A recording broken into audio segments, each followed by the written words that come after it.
Hello friends, welcome to divine miracles. आइए हम अपनी किताब ईश्वर के साथ बातचीत में आगे बढ़ते हैं। लेखक कहते हैं, यह सीख तो दूर की कौड़ी लगती है।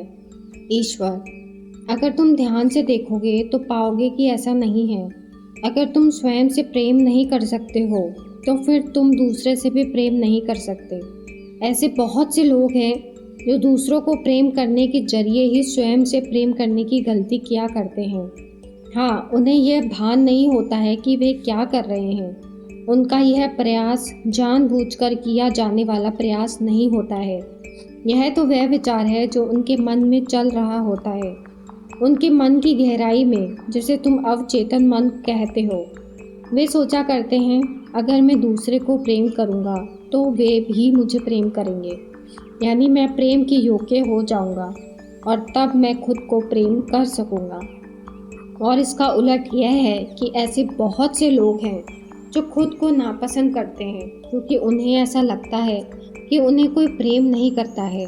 यह एक रोग है और यह होता है तब है जब लोग सचमुच प्रेमातुर हो जाते हैं, क्योंकि सच तो यह होता है कि अन्य लोग तो उनसे प्रेम करते हैं, लेकिन वे ही इस बात को कोई महत्व नहीं देते हैं। चाहे कितने भी लोग उनके प्रति अपना प्रेम प्रकट कर लें, लेकिन उन्हें पर्याप्त लगता ही नहीं है। पहली बात तो यह है कि वे तुम पर विश्वास ही नहीं करते हैं कि तुम्हें उन्हें प्रेम करते हो।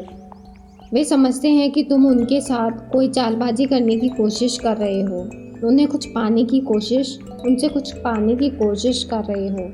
वे सोचते हैं कि कहीं जैसे वे हैं ऐसे से भला तुम प्रेम कैसे कर सकते हो। नहीं ना कहीं ज़रूर कोई गड़बड़ है, ज़रूर तुम्हें कुछ चाहिए। तो तुम चाहते क्या हो?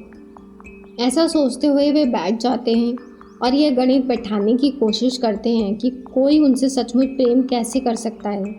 इस तरह वे तुम पर विश्वास ही नहीं करते हैं और यह मुहिम छेड़ देते हैं कि तुम उसकी अपनी बात सिद्ध करो, अपना प्रेम सिद्ध करो, और फिर तुम्हें यह सिद्ध करना पड़ता है कि तुम वाकई उन्हें प्रेम करते हो।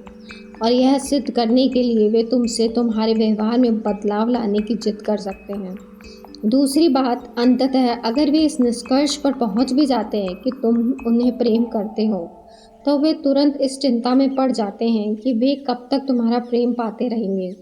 इसलिए तुम्हारे प्रेम को थामे रखने के लिए वे अपना व्यवहार बदलने लगते हैं। इस प्रकार दो लोग प्रेम में सचमुच खुद को खो देते हैं। वे इस उम्मीद में उस संबंध में प्रवेश करते हैं जहां वे खुद को पा लेंगे, लेकिन इसके बजाय वे खुद को उसमें खो ही देते हैं। संबंध में आत्मा को खो देना, यही ऐसी जोड़ियों में कटुता आने का सबसे बड़ा कारण बन जाया करता है।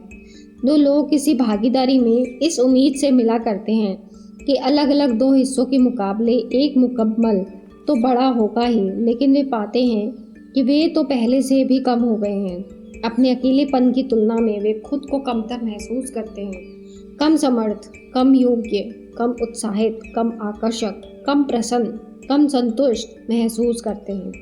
ऐसा इसलिए होता है कि वे हैं ही कमतर अपने संबंध में होने के लिए और उसमें टिके रहने के लिए। वे अपना वह काफ़ी कुछ बलिदान कर चुके होते हैं जो वे हैं, लेकिन ऐसा होना तो संबंधों का आशय कभी नहीं था। मगर कितने अधिक लोगों के साथ वे ऐसा ही अनुभव करते आए हैं, यह तुम कल्पना नहीं कर सकते। लेखक, क्यों ईश्वर, क्योंकि लोग ये भूल ही चुके हैं कि संबंधों का प्रयोजन क्या है, और शायद उन्हें यह कभी पता ही नहीं था। इस पवित्र यात्रा पर जब तुम एक दूसरे को पवित्र आत्मा के रूप में देखना भूल जाते हो, तब तुम देख ही नहीं पाते हो कि संबंधों के पीछे प्रयोजन क्या है, कारण क्या है। आत्मा इस शरीर में और शरीर इस जीवन में विकास के प्रयोजन से आए हैं। यहाँ तुम विकासित हो रहे हो, यहाँ तुम बन रहे हो, और हर चीज़ के साथ अपने संबंध का प्रयोग करते हुए ही तुम ये तय कर रहे हो कि तुम क्या बन रहे हो। इसी हेतु तुम यहाँ आए हो।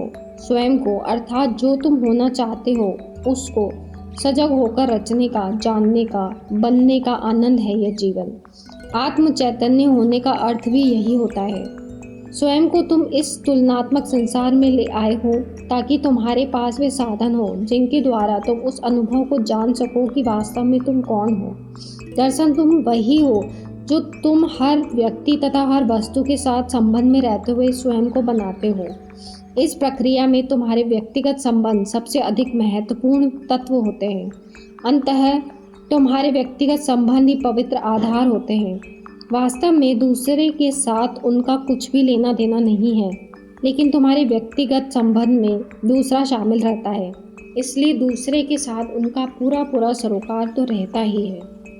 यह ईश्वर की ओर से किया गया द्विविभाजन है। यह एक बंद परिधि है। इसलिए कथन कि स्व केंद्रित लोग धन्य हैं, क्योंकि वे ही ईश्वर को जानेंगे, कोई दूर की कौड़ी नहीं है। अपने स्व के सर्वोच्च अंश को जानना और उसमें केंद्रित रहना कोई अनुचित लक्ष्य नहीं है। इसलिए तुम्हारा पहला संबंध तो स्वयं से ही होना चाहिए। स्वयं का आदर देना, स्वयं का प्रतिपालन करना, स्वयं से प्रेम करना तुम्हें सबसे पहले आना चाहिए। दूसरे को सुयोग्य व मान्य देखने से पहले अपने आत्मा को सुयोग्य व मान्य देखना होगा।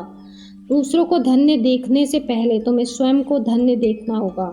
दूसरे में पवित्रता पहचानने से पहले तुम्हें स्वयं में पवित्रता को देखना होगा। अगर तुम इसके उलट करोगे, जैसा कि अधिकांश धर्म करने के लिए तुमसे कहते भी हैं, और स्वयं में पवित्रता पहचानने से पहले दूसरे में पवित्रता का होना स्वीकार कर लोगे, तो एक दिन तुम इस बात पर अवश्य ही दुखी होगे। अगर ऐसी कोई बात है जिसे कि तुम में से कोई भी सहन नहीं कर पाता है, तो वह यह है कि कोई तुमसे अधिक पवित्र हो जाए। लेकिन तुम्हारे धर्म तुम पर यही दबाव डालते हैं कि तुम दूसरों को खुद से अधिक पवित्र मानो। तुम ऐसा करते भी हो, लेकिन फिर उसे सलीक पर ठोक भी देते हो। किसी एक को नहीं, बल्कि मेरे द्वारा भेजे गए सभी शिक्षकों को तुम लोगों ने किसी न किसी रूप में मौत के घाट ही उतारा है।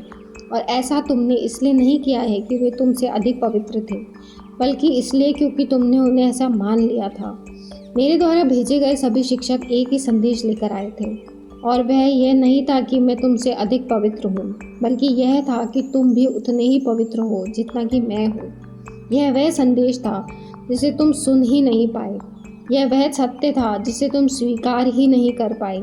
और यही वह कारण है जिसके चलते तुम कभी भी किसी दूसरे को से सच्चा और पवित्र प्रेम नहीं कर पाए, क्योंकि तुम स्वयं से भी तो कभी सच्चा और पवित्र प्रेम नहीं कर पाए हो। इसीलिए मैं तुम्हें ये बता दूं कि स्व केंद्रित हो जाओ अभी और सदा सर्वदा के लिए। कभी किसी पल यह ध्यानपूर्वक देखा करो कि तुम क्या कर रहे हो, क्या कर रहे हो और क्या ले रहे हो। ना यह कि दूसरा क्या हो रहा है, क्या कर रहा है और क्या ले रहा है। तुम्हारा उद्धार ये देखने में नहीं है कि दूसरा क्या क्रिया कर रहा है, बल्कि यह देखने में है कि तुम प्रतिक्रिया क्या कर रहे हो। तो फ्रेंड्स, आज इतना ही। धन्यवाद, धन्यवाद, धन्यवाद।